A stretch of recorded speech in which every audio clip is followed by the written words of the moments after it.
Alam niyo ba, minsan sa buhay, lahat tayo nakakaranas ng mga bigat na pakiramdam.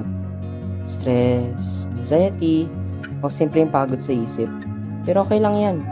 Hindi ibig sabihin na may mali sa'yo. Ang mahalaga ay malaman mo na may paraan para maging mas magaan ang pakiramdam mo.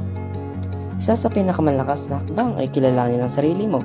Tanungin mo ang sarili mo, paano ba talaga ako ngayon?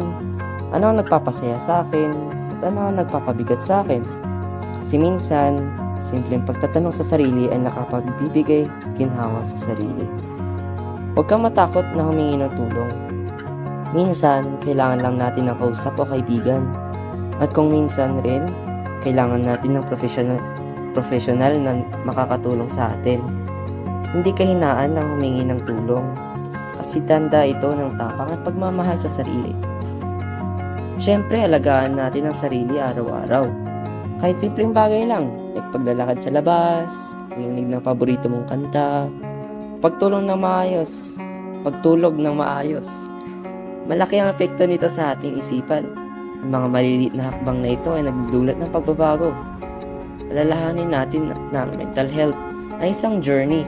Walang perfect na araw, pero bawat araw na ginagawa mo ang makakabuti sa'yo ay habang matungo sa mas maliwanag na bukas. Dapat bigyan mo ng oras sa sarili mo. Huminga ng malalim. Tanggapin ang nararamdaman mo. At ipaalala sa sarili, okay lang na maging hindi okay kung minsan.